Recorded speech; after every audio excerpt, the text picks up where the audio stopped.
First contact and invasion. The vast expanse of space had always held secrets, but none as profound as the one that would forever change the course of human history. On a seemingly ordinary day in the year 2045, humanity's place in the universe was irrevocably altered when the Zirconian Empire first made contact with Earth. Dr. Elena Rodriguez, lead astronomer at the Global Space Observation Center, was the first to detect the anomaly. Her eyes widened as she stared at the readings on her holographic display, hardly daring to believe what she was seeing. "This can't be right," she muttered, furiously recalibrating her instruments. But the data remained unchanged, defying all logical explanation. A massive object, easily the size of a small moon, was rapidly approaching Earth's orbit. Within hours, the news had spread across the globe. Governments scrambled to respond, militaries were placed on high alert, and the people of Earth collectively held their breath, waiting to see what this unprecedented event would bring. The Zirconian ship, a colossal structure of gleaming metal and pulsing energy fields, took up position just beyond the moon's orbit. Its very presence seemed to defy the laws of physics, hovering silently in space with no visible means of propulsion. United Nations Secretary-General Adebayo Okonkwo stood before the General Assembly, his voice steady despite the weight of the moment. "Today, we stand at the threshold of a new era. We are not alone in the universe, and we must face its reality with courage, wisdom, and unity." As the world watched, a transmission was received from the alien vessel. The message, translated by the most advanced AI systems on Earth, was both awe-inspiring and chilling. "People of Earth, we are the Zirconian Empire, masters of 1,000 worlds across the galaxy. We have come to offer you a choice. Join us as willing subjects, or face the consequences of defiance. You have 24 hours to decide." The ultimatum sent shockwaves through every nation on the planet. Emergency meetings were held, strategies debated, and impassioned pleas made for both submission and resistance. In the end, it was the voice of reason that prevailed. Dr. Amelia Chen, a renowned diplomat and xenoanthropologist, was chosen to lead Earth's response team. With a small delegation, she boarded a shuttle bound for the Zirconian ship, carrying the hopes and fears of all humanity. As they approached the massive vessel, Amelia couldn't help but marvel at its construction. Intricate patterns swirled across its surface, pulsing with an otherworldly energy. It was beautiful and terrifying in equal measure. The Earth delegation was escorted to a vast chamber within the ship. There, they came face to face with the Zirconians for the first time. Towering beings of crystalline structure, their bodies shimmered with an inner light that seemed to shift and change with every movement. Ambassador Zalfor, the Zirconian emissary, regarded the humans with an air of detached curiosity. "Welcome, creatures of Earth. Have you come to accept your place in our glorious empire?" Amelia stepped forward, her voice clear and unwavering. "We come seeking understanding and mutual respect.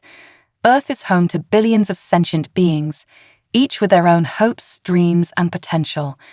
We cannot simply submit to rule by an unknown power." Zolfor's crystalline form pulsed with a cold blue light. Understanding, respect. Such concepts are meaningless in the face of our superiority. We are immortal, unchanging, perfect. Your lives are but fleeting moments in the grand tapestry of the universe. Negotiations continued for hours, but it quickly became clear that the Zirconians had no interest in compromise. They saw humanity as little more than animals, fit only for subjugation or eradication.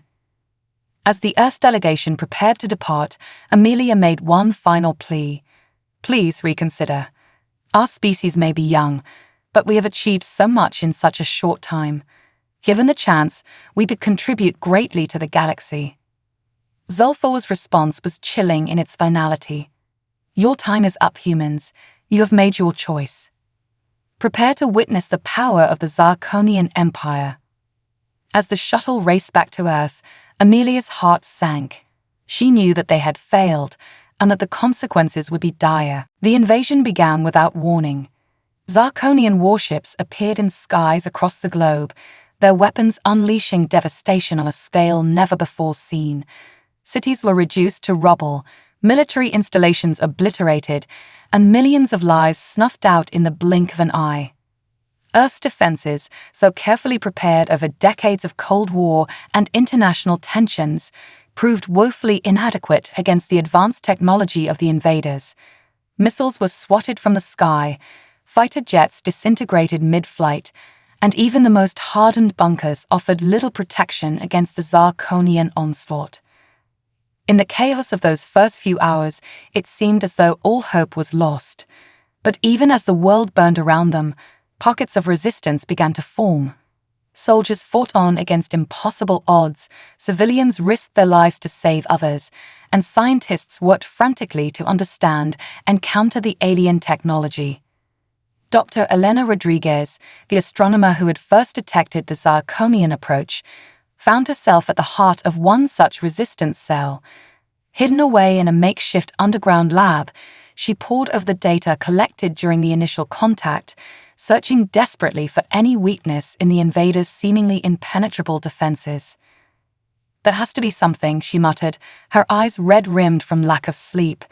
"No species is truly invulnerable. We just have to find the key." As the first day of the invasion drew to a close, humanity stood on the brink of annihilation. But in labs, bunkers, and hidden corners across the globe, the seeds of resistance were being sown. The Zarkonians may have thought their victory assured, but they were about to learn a harsh lesson: never underestimate the human spirit. The battle for Earth had only just begun, and humanity was not going down without a fight. Humanity's desperate stand. The dawn of the second day of the Zarkonian invasion broke over a world forever changed. Smoke billowed from the ruins of once great cities, and the skies were filled with the ominous silhouettes of alien warships. But as the sun rose, so too did the indomitable spirit of humanity. In the smoldering remains of Washington, D.C., General Sarah Hawthorne stood before a rector group of soldiers, her face streaked with soot and determination. "We may have lost the first battle," she said, her voice carrying across the rubble-strewn street, "but this war is far from over." Across the globe, similar scenes played out as military forces regrouped and reorganized. The initial shock of the invasion had worn off, replaced by a grim resolve to fight back at any cost. In London, Royal Air Force pilot James Cooper climbed into the cockpit of his fighter jet, one of the few that had survived the initial onslaught. "Let's see how these bastards like a little old-fashioned dogfighting," he muttered, flipping switches and preparing for takeoff. As military forces mounted their counterattacks, civilians too joined the fight in ways big and small. In Tokyo, a group of hackers led by the brilliant but reclusive Yuki Tanaka worked tirelessly to breach Zarkonian communication systems.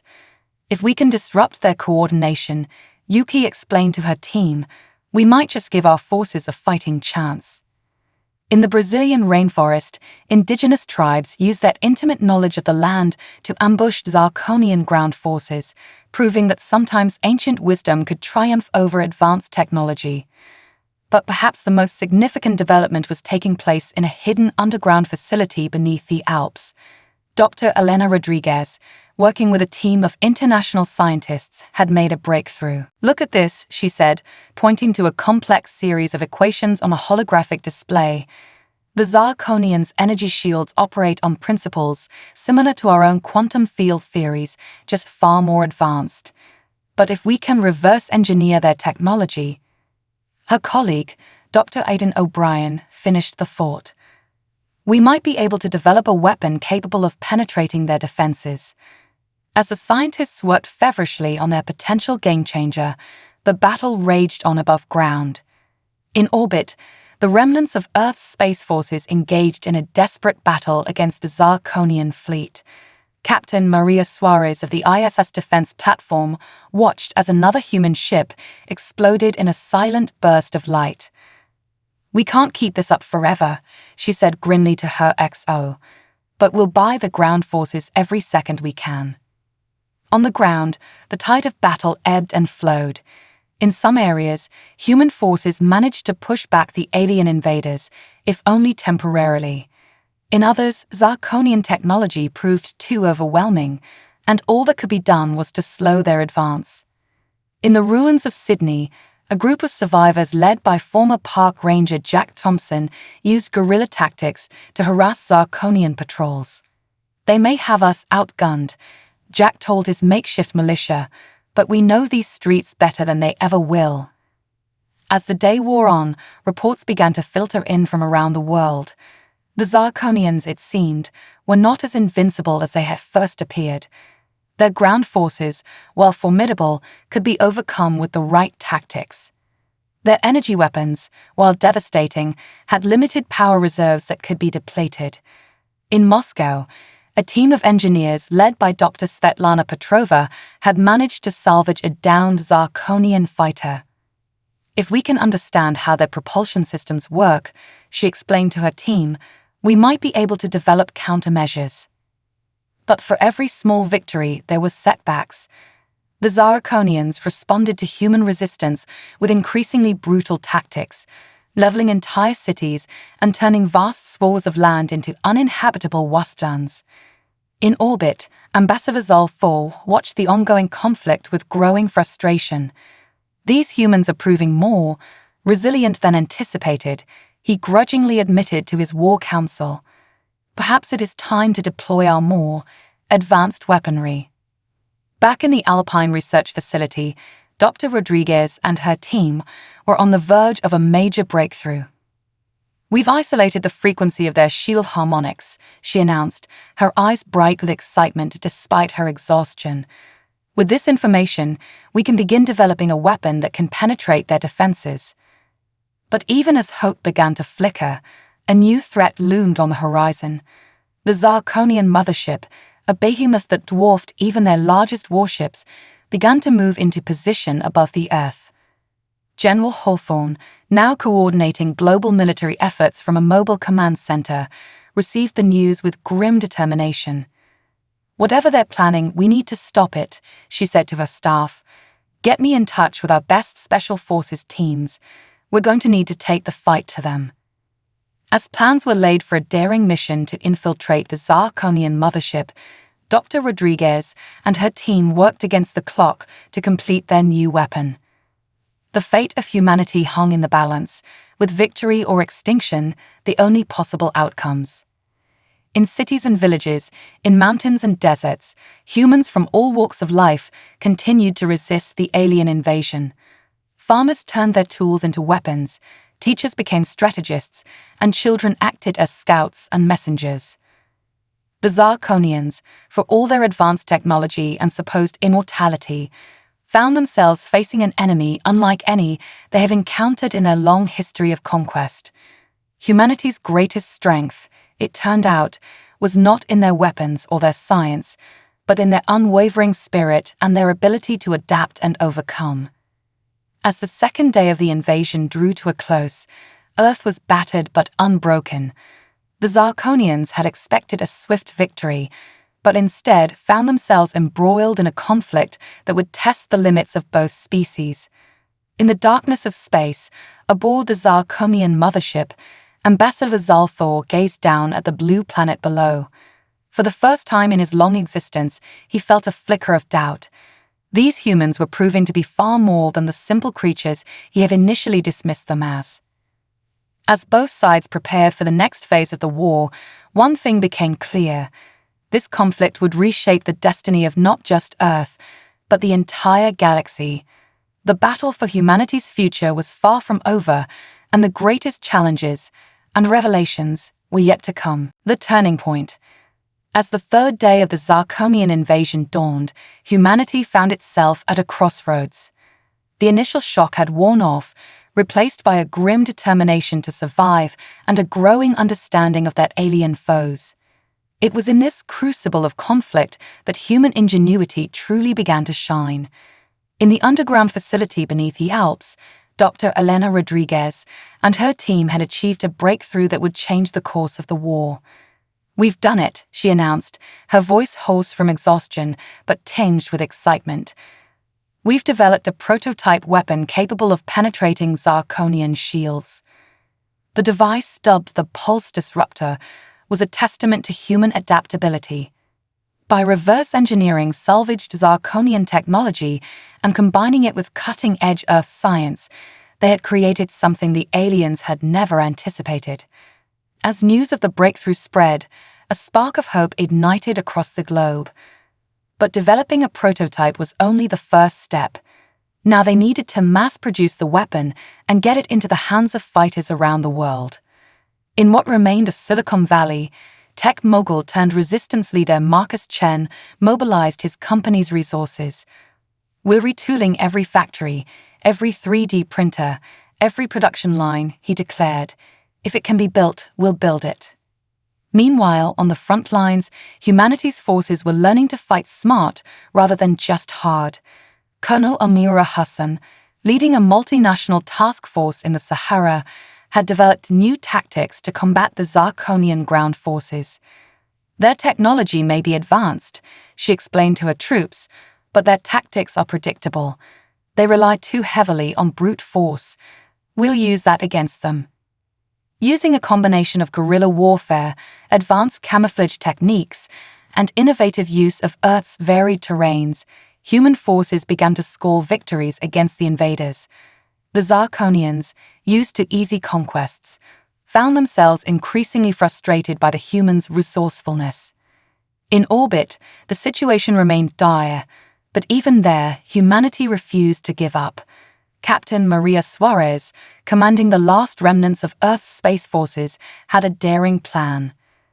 "We can't match them ship for ship," she told her crew, "but we can use our knowledge of near-Earth space to our advantage. Prepare for Operation Slingshot." Using the moon's gravity well and a series of carefully calculated maneuvers, Suarez's forces managed to ambush a Zarkonian battle group, scoring their first major victory in space. On the ground, as more pulse disruptors made their way to the front lines, the tide began to turn. In the ruins of Paris, resistance fighter Jeanette Dubois led a successful assault on a Zarkonian command post. "For humanity," she cried as her team breached the alien defenses, their new weapons cutting through energy shields like they weren't even there. But even as humanity began to push back, the Zarkonians were far from defeated. Ambassador Zalfor, watching the conflict from the mothership, grew increasingly agitated. "How is this possible?" he demanded of his war council. "They are primitives, barely out of their stone age compared to us. How are they adapting so quickly?" One of his advisors, a battle-scarred veteran named Krelnox, spoke up. "We may have underestimated them, Ambassador. Their short lifespans seem to drive them to innovate at a pace we've never encountered before. Perhaps what?" Zolfor snapped. "Perhaps immortality has made us complacent," Krelnox finished, his crystalline form dimming slightly in anticipation of his superior's wrath. But Zalfor, to everyone's surprise, fell silent, considering the implications of this statement. Back on Earth, as the battle raged on, a new mission was taking shape. General Sarah Hawthorne, coordinating with Dr. Rodriguez and the best special forces operatives from around the world, had devised a plan that could potentially end the war. "We're going to infiltrate the Zarkonian mothership," she announced to a select group of operatives. Dr. Rodriguez's team has developed a virus that could disrupt their entire command and control system. But to deploy it, we need to get aboard that ship. The team chosen for this mission was a testament to Earth's diversity. Led by Major John Carter, a seasoned Special Forces operator, it included Yuki Tanaka, the brilliant hacker from Tokyo, Dr. Aidan O'Brien, one of the scientists who helped develop the pulse disruptor, and Zara Malik, an expert in alien biology and technology. As they prepared for their mission, humanity held its breath. The fate of the entire planet would rest on the shoulders of these few brave individuals. The plan was audacious, bordering on insane. Using a captured and modified Zarkonian shuttle, they would approach the mothership under the guise of a returning patrol. Once aboard, they would need to fight their way to the central computer core and upload the virus. As the team made their final preparations, Major Carter addressed them. "I won't lie to you," he said, his voice grave. "This mission is likely a one-way trip, but if we succeed, we give humanity a fighting chance. Are you ready?" The response was unanimous. They were ready. As the shuttle lifted off, carrying Earth's hopes with it, the battle on the ground and in space intensified. It was as if both sides sensed that a turning point was approaching, and each was determined to seize the advantage. In the skies over what was once Beijing, Wing Commander Li Wei led a squadron of fighters equipped with reverse-engineered Zirconian technology. "Remember your training," he told his pilots. "Use their own tricks against them." The dogfight that ensued was like nothing ever seen in Earth's skies. Human piloting skills combined with alien tech created a deadly dance of light and energy that left even the Zirconians stunned. On the ground, in the heart of the Amazon rainforest, indigenous warriors led by Tupa, a young shaman, used their intimate knowledge of the jungle to run circles around the Zirconian ground forces. "The forest itself fights with us," Tupa told his people. "We are its children, and it will not let us fall." As these battles raged across the globe, Major Carter's team approached the Zirconian mothership. Their hearts raced as they transmitted the stolen access codes, praying that their deception would hold. For a moment that seemed to stretch into eternity, they waited. Then, miraculously, the hangar bay doors began to open. "We're in," Carter said, his voice tense. "Remember, once we land, we'll have minutes at most before they realize we're not who we claim to be. Move fast, stay together, and may whatever gods you believe in watch over us all." As their shuttle glided into the cavernous hangar of the Zirconian mothership, the fate of humanity hung in the balance. The next few hours would determine whether Earth would fall or whether the human spirit would prevail against the greatest threat it had ever faced. The turning point of the war had arrived, and with it, revelations that would shake both human and Zirconian society to their very cores, unveiling the Zirconian weakness. The interior of the Zirconian mothership was a maze of crystalline corridors and pulsing energy conduits. Major John Carter led his team through the alien vessel, their hearts pounding with a mixture of fear and determination. Every step could be their last, every corner could hide an enemy.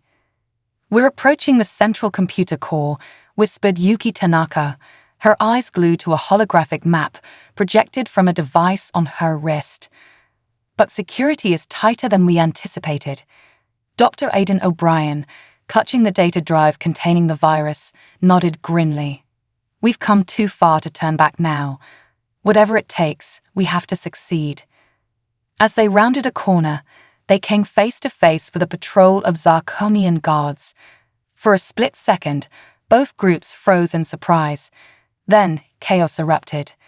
Energy bolts sizzled through the air as the human team dove for cover. Major Carter's pulse disruptor whined as it charged, then released a burst of energy that shattered the Zirconians' shields. In the ensuing firefight, the humans' adaptability and the element of surprise gave them the edge. "Move!" Carter shouted as the last Zirconian fell. "They'll have detected that. We need to reach the core now." As they raced through the ship, alarms blared and emergency force fields sprang to life. Zara Malik, the team's expert on alien biology, worked feverishly to bypass the security systems. "There's something odd about these systems," she muttered as she worked. "They're advanced, yes, but there's a rigidity to them, like they haven't been updated in millennia." Meanwhile, on Earth, the battle raged on. General Sarah Hawthorne coordinated a global offensive designed to keep the Zirconians distracted while the infiltration team did their work. In the ruins of Moscow, a joint task force of Russian and Chinese troops led a daring assault on a Zirconian stronghold. Colonel Dmitry Volkov, leading the charge, rallied his troops. "For Earth, for humanity, we will show these aliens the strength of our spirit." Across the globe, similar scenes played out. In the Australian outback, Aboriginal trackers led guerrilla strikes against Zirconian patrols. In the Andes, local militias used the treacherous mountain terrain to ambush alien forces. Humanity, with its back against the wall, was fighting with everything it had. Back on the mothership, Carter's team finally reached the central computer core. It was a vast chamber, filled with swirling holographic displays and pulsing energy matrices. "This is it," O'Brien said, approaching a crystal-like structure that seemed to be the main access point. "Once we upload the virus, it should spread through their entire network, disrupting their command and control systems." But as he prepared to insert the data drive, Zara Malik let out a gasp. "Wait, look at this." She pointed to a series of data streams flowing through the holographic displays. This can't be right." The team gathered around, their mission momentarily forgotten as they stared at the information before them. "What are we looking at?" Carter demanded, keeping one eye on the entrance to the chamber. Malik's voice was filled with awe and disbelief. "It's their genetic code, and the source of their immortality. But it's not natural. It's artificial." O'Brien leaned in, his scientific curiosity overriding his fear. "You're right. It looks like some kind of nanotech, integrated into their very cellular structure." "But look at the degradation patterns," Malik pointed out. "This technology is ancient, millions, maybe billions of years old, and it's breaking down." The implications hit them all at once. The Zirconians, for all their power and apparent immortality, were dying. That endless conquest of other worlds wasn't just about empire building, it was a desperate search for resources and knowledge to sustain their failing bodies. As this revelation sank in, the chamber doors burst open. A squad of Zirconian elite guards poured in, led by none other than Ambassador Zalthor himself. Impressive, the ambassador's crystalline form pulsed with barely contained rage. "No species has ever penetrated this far into our sanctum, but your journey ends here, humans." Carter and his team raised their weapons, preparing for what would likely be their last stand. But before either side could open fire, Zara Malik stepped forward. "We know the truth," she declared, her voice steady despite her fear. "Your immortality is failing. That's why you're here, isn't it? You're not conquerors, you're desperate." Zolfor's form flickered, a sign of emotional turmoil in his species. For a moment, the chamber was silent save for the hum of alien technology. Then, to everyone's surprise, the ambassador laughed. It was a harsh, bitter sound. "Clever humans. Yes, you've uncovered our great secret. We, the mighty Zirconians, masters of 1,000 worlds, are dying." He gestured around the chamber. "This technology, the source of our longevity, was not of our own making. We discovered it eons ago on a dead world orbiting a dying star. It gave us virtual immortality, but at a cost we're only now beginning to understand." "The nanotech is breaking down," O'Brien said, understanding dawning. "And you can't repair it because you didn't create it in the first place." Zalthor nodded. "We've conquered world after world, searching for a species that might hold the key to our salvation. And now, faced with our own mortality, we find you." The implications were staggering. The Zirconians, for all their advanced technology, were trapped by their own artificial immortality. And humanity, with its adaptability and resilience, might hold the key to saving them. But before anyone could process this further, alarms blared throughout the ship. Yuki Tanaka, who had been quietly working on a console during the confrontation, looked up with a grim smile. "Sorry to interrupt," she said, "but I've taken the liberty of uploading our virus while you were all talking. And it's working." All around them, systems began to flicker and fail. The Zirconian guards looked around in confusion as their weapons and armor lost power. Zolfor's form pulsed with a mix of anger and was at respect. "It seems we have gravely underestimated you, humans. Perhaps there is more to discuss than we first thought." As the virus spread through the Zirconian fleet, disabling weapons and disrupting communications, the balance of power shifted dramatically. On Earth, human forces seized the opportunity, pushing back against the suddenly vulnerable invaders. In orbit, Captain Maria Suarez watched in amazement as Zarkonian ships began to power down or drift aimlessly. "I don't know what just happened," she told her crew, "but by God, I think we might have just won."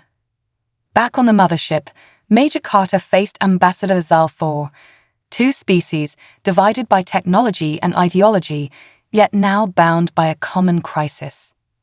"So," Carter said, his weapons still raised but his tone cautious, "where do we go from here?"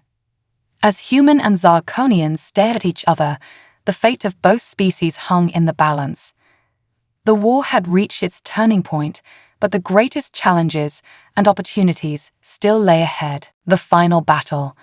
The revelation aboard the Zarkonian mothership sent shockwaves through both human and alien ranks. As news spread of the invaders' vulnerability and the reason behind their conquest, the nature of the conflict began to shift dramatically. On Earth, General Sarah Hawthorne received the transmission from Major Carter's team with a mix of disbelief and cautious hope. "So you're telling me," she said, her voice tense, "that we're not just fighting for our survival, but potentially for theirs as well?" "That's the long and short of it, General," Carter's voice crackled over the comm. "The Zarkonians are dying, and they think we might be the key to their survival. But we've still got a ship full of angry aliens up here, and a planet full of people who've been fighting for their lives. This could go either way." Hawthorne nodded grimly. "Understood, Major. We'll do what we can from down here. Just get our people home safely if you can." As the virus continued to spread through the Zarkonian fleet, disabling weapons and communications, Earth's forces seized the opportunity to launch a coordinated global counteroffensive. But this time, the objective wasn't just victory, it was securing a future for both species. In the skies over North America, Wing Commander Li Wei led a squadron of fighters in a daring assault on a faltering Zarkonian battleship. "Remember," he told his pilots, "disable, don't destroy. We need to show them we're better than they think we are." On the ground, Colonel Amira Hassan's task force in the Sahara found themselves in the surreal position of offering aid to stranded Zarkonian ground troops, their advanced technology rendered useless by the virus. "Why?" a confused Zarkonian soldier asked as Hassan's medic treated his injuries. "Why help us after what we've done?" Hassan met the alien's crystalline gaze steadily. "Because that's who we are," she replied simply. "And maybe, just maybe, it's who you could be too." Meanwhile, aboard the mothership, tensions remained high as Major Carter's team and Ambassador Zalfor's guards maintained an uneasy standoff in the central computer core. Dr. Aidan O'Brien, however, was lost in the data streaming across the holographic displays. "This is incredible," he muttered, his scientific curiosity overriding the tension of the moment. "The complexity of their nanotech, it's like nothing we've ever seen. But the degradation patterns, they're similar to issues we've encountered in our own research into life extension." Zora Malik nodded, equally engrossed. "It's like their immortality is a patch job on their original biology. Incredibly advanced, but fundamentally flawed. They've been alive so long, they've forgotten how to adapt, how to change."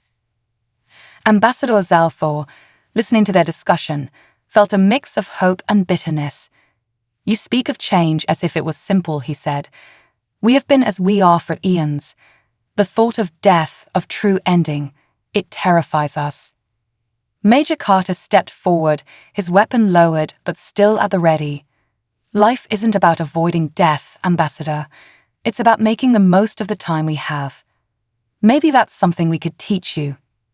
As this tense dialogue unfolded in orbit, Earth continued to push back against the weakened Zarkonian forces. But not everyone was interested in finding a peaceful resolution. In what remained of Beijing, a hardline faction of the Chinese military, led by General Zhang Wei, saw an opportunity to seize alien technology and turn it against not just the Zarkonians, but the rest of the world as well. "We have suffered greatly," Jiang told his loyal troops. Now is our chance to ensure China's dominance for centuries to come. Secure those alien weapons at all costs.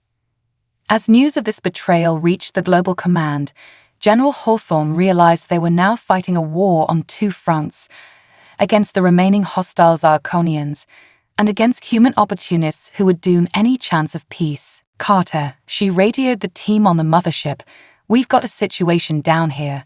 We need a solution, and we need it fast." Aboard the alien vessel, the human team and the Zirconians found themselves forced into an unlikely alliance. "Your weapon," Zalthor said, indicating the virus, "can it be modified to target specific systems or individuals?" Yuki Tanaka, the team's hacker, nodded slowly.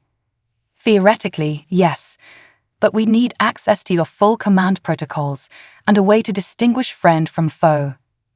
For a moment, Zalthor's crystalline form pulsed with internal conflict.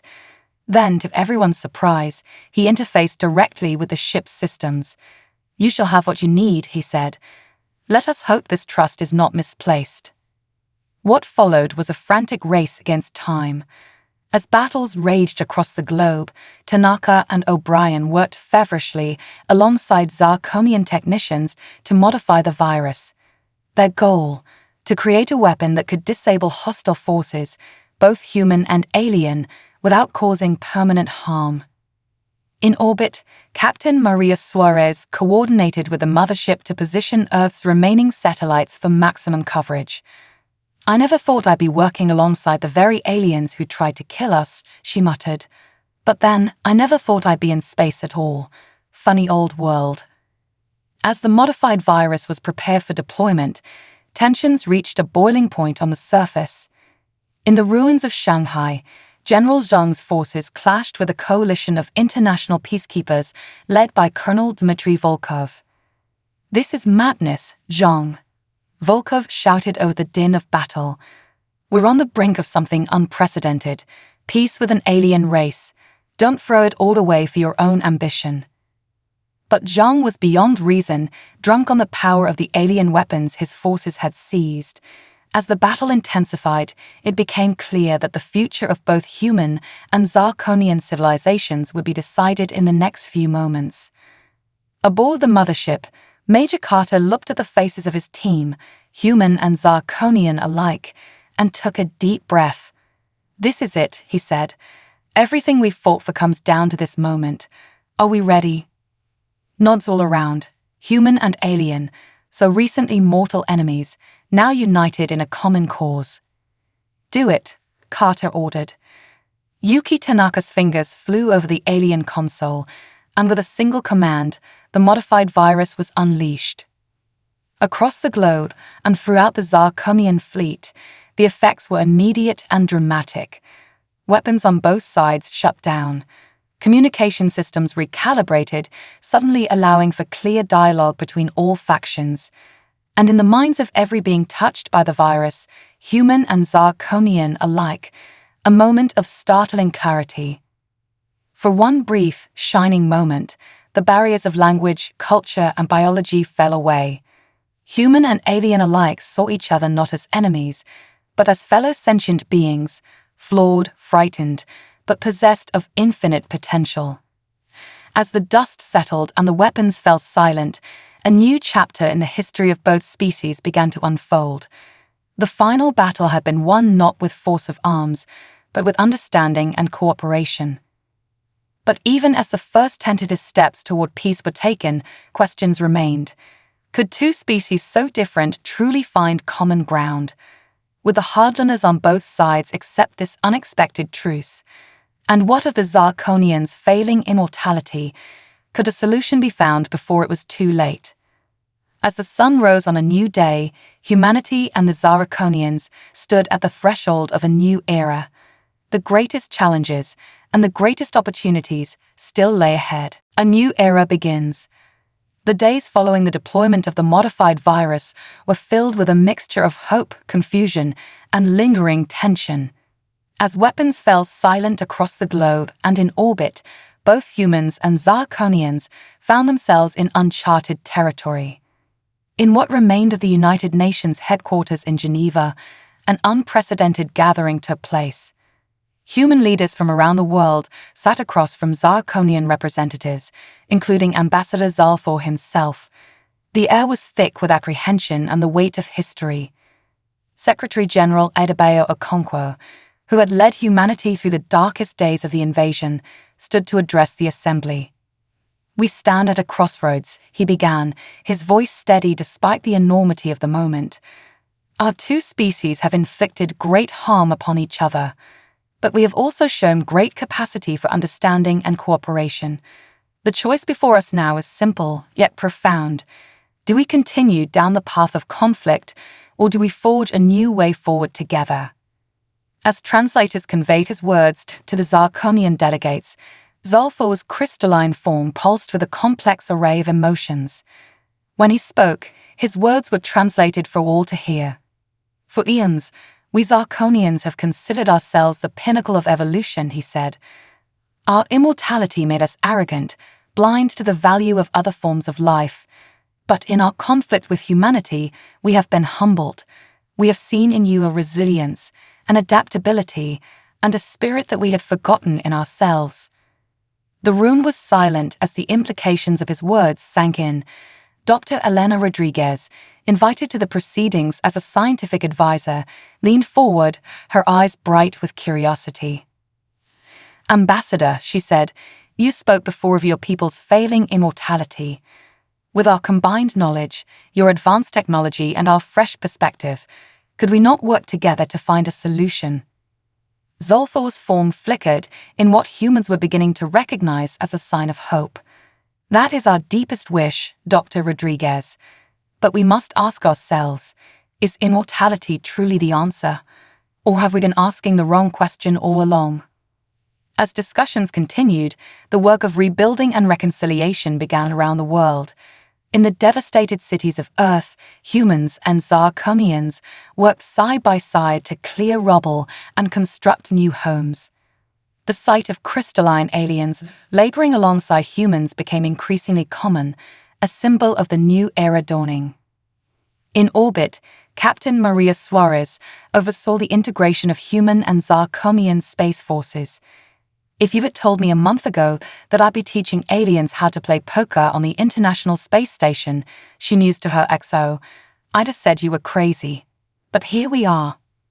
On the ground, cultural exchange programs sprang up across the globe. Humans eagerly learned about Zirconian history and philosophy, while the aliens found themselves captivated by Earth's diverse cultures and arts. In a makeshift laboratory in Tokyo, Yuki Tanaka worked alongside Zirconian scientists to develop new communication technologies.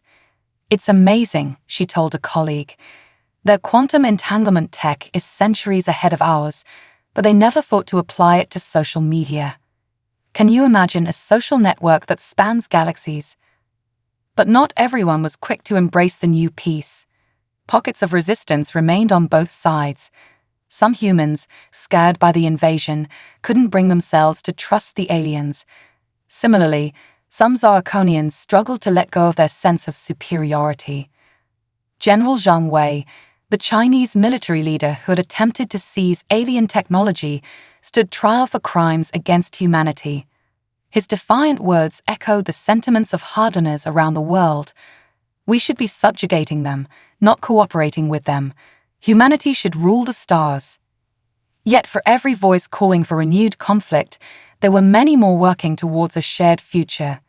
In universities and research centers around the world, human and Zirconian scientists collaborated on groundbreaking projects. Dr. Aidan O'Brien, working with a team of xenobiologists, made a startling discovery. The Zirconian nanotech, he explained to a rapt audience at a global science conference, "It's not just failing, it's evolving. Given enough time, it might have adapted on its own. But with our help, we can guide that evolution, create a new form of longevity that doesn't sacrifice adaptability." As the months passed, the scars of war began to heal. The Zirconian fleet, once a symbol of terror, was repurposed. Massive ships that had brought destruction now carried joint human-Zirconian crews on missions of exploration and scientific discovery. Ambassador Zalthor, in a historic address to both species, summed up the transformative nature of their shared experience. "We came to Earth seeking resources to prolong our stagnant immortality. Instead, we found something far more valuable, a reminder of what it truly means to be alive. In humanity's vibrant, ever-changing culture, in your capacity for growth and renewal, we have rediscovered parts of ourselves long forgotten." A year to the day after the invasion began, a new treaty was signed. The Sol-Zarkon Accord established a framework for ongoing cooperation and mutual defense. As leaders from both species shook hands, or the Zarkonian equivalent, cheers erupted from crowds gathered in city squares around the world and on Zarkonian worlds across the galaxy. But perhaps the most profound changes were the quieter ones. In a small classroom in Nairobi, a human teacher and a Zarkonian educator team taught a group of wide-eyed children from both species. On a terraformed Mars colony, human and Zarkonian scientists worked side by side to create a sustainable biosphere. And in countless homes across Earth, humans and Zarkonians shared meals, swapped stories, and forged friendships that would have seemed impossible just a short time ago. As the sun set on this new era, Dr. Elena Rodriguez stood on the balcony of a newly constructed research facility, gazing up at the stars. Beside her, a Zarkonian colleague named Vexilor followed her gaze.